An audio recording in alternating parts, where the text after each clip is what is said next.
Words of Sri Aurobindo from the book Letters on Yoga from the collective works of Sri Aurobindo, volume 28, page 21, topic Sachidananda. Sri Aurobindo continues to say, good heavens, what a magnificent muddle in the correspondence response to the preceding letter. The Jivatman is on the supramental plane and the Jiva is the psychic.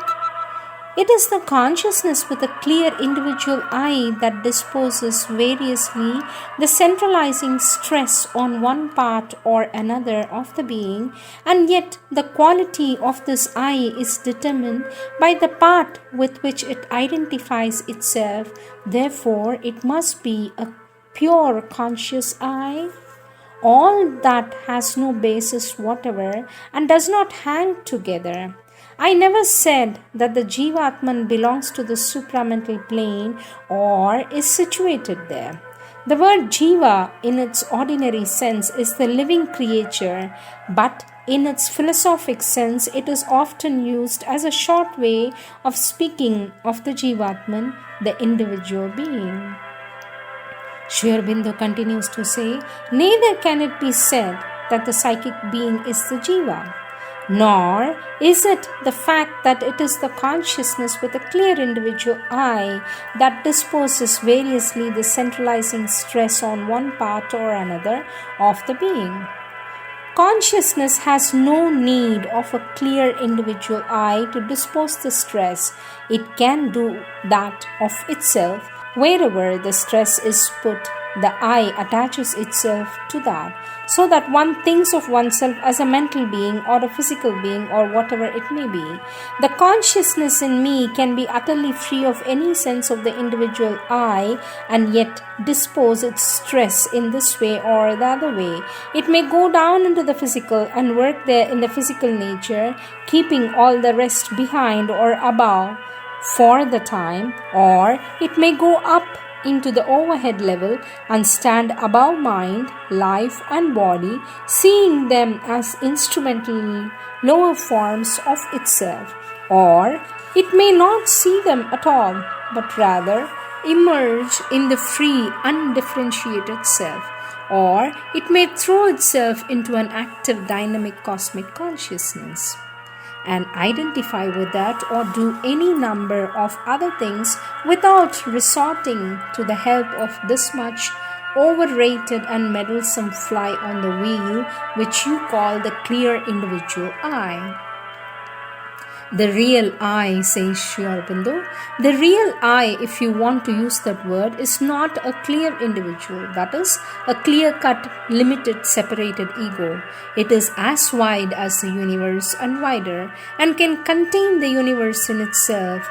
It is not the Ahankara, it is Atman. Sri Aurobindo says, consciousness is a fundamental thing. It is a fundamental thing in existence. It is the energy, the action, the moment of consciousness that creates this universe and all that is in it, not only the macrocosm, but the microcosm is nothing but consciousness arranging itself. For instance, when consciousness in its movement, or rather certain stress of movement, forgets itself in the action, it becomes an apparently unconscious energy. When it forgets itself in the form, it becomes the electron, the atom, the material object. In reality, it is still consciousness that works in the energy and determines the form and the evolution of form. When it wants to liberate itself slowly, evolutionarily out of matter, but still in the form, it emerges as life, as the animal, as man, and it can go on evolving itself still farther out of its involution, become something more than mere man.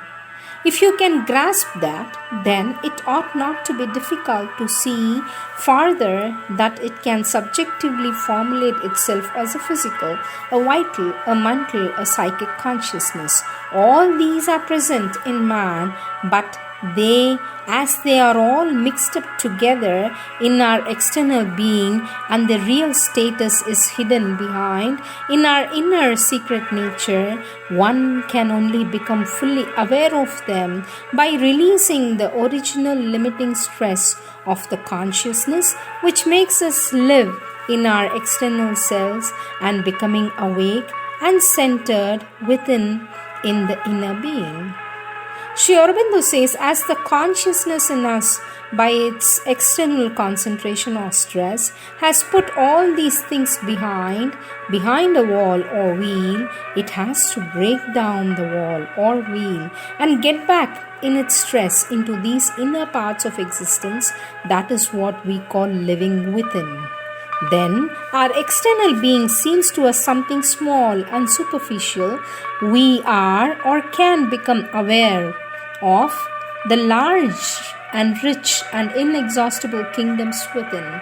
So also consciousness in us has drawn a lid or covering, or whatever one likes to call it, between the lower planes of mind, life, body, supported by the psychic, and the higher planes, which contains the spiritual kingdoms, where the self is always free and limitless, and it can break or open the lid or covering and ascend there and become the self free and wide and luminous, or else bring down the influence, reflection, finally even the presence and the power of the higher consciousness into the lower nature. Sri Aurobindo continues to say, now that is what consciousness is. It is not composed of parts. It is fundamental to being, and itself formulates any parts it chooses to manifest, developing them from above downward by a progressive coming down from spiritual levels towards the evolution in matter, or formulating them in an upward working in the front by this process that we call evolution. If it chooses to work in you through the sense of the ego, you think that it is the clear-cut individual I that does everything. If it begins to release itself from that limited working, then you too either begin to expand your sense of I till it bursts into infinity and no longer exists, or shed it and flower into spiritual wideness. Of course, this is not what is spoken of in modern materialistic thought as consciousness, because that thought is governed by science. Science sees consciousness only as a phenomenon which emerges out of inconscient matter and consists of certain reactions of the system to outward things. But that is phenomenon of consciousness. It is not consciousness itself. It is even only a very small part of the possible phenomenon of consciousness, and can give no clue to the true nature of consciousness, the spiritual reality which is of the very essence of existence. That is all at present. You will have to fix yourself at that, for it is not fundamental before it can be useful to go any further. Sri Aurobindo says, certainly the mind and the inner being are consciousness. For human beings who have not got deeper into themselves, mind and consciousness are synonymous. Only when one becomes more aware of oneself by growing consciousness, then one can see different degrees, kinds, powers of consciousness: mental, vital, physical, psychic, spiritual. The divine, says our Lord Sri Aurobindo, the divine has been described as being consciousness Ananda, even as a consciousness Chaitanya, as putting out a force or energy Shakti that creates worlds. The mind is a modified consciousness that puts forth a mental energy, but the divine can stand back from his energy and observe it at its work. It can be the witness Purusha watching over the works of Prakriti. Even the mind can do that. A man can stand back in his mind consciousness and watch the mental energy doing things thinking, planning, all introspection is based upon the fact that one can so divide oneself into a consciousness that observes and an energy that acts. These are quite elementary things supposed to be known to everybody. Anybody can do that merely by a little practice.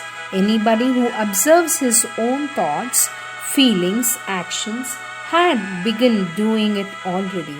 In yoga, we make the division complete. That is all. These are the words of our Lord Sri Aurobindo.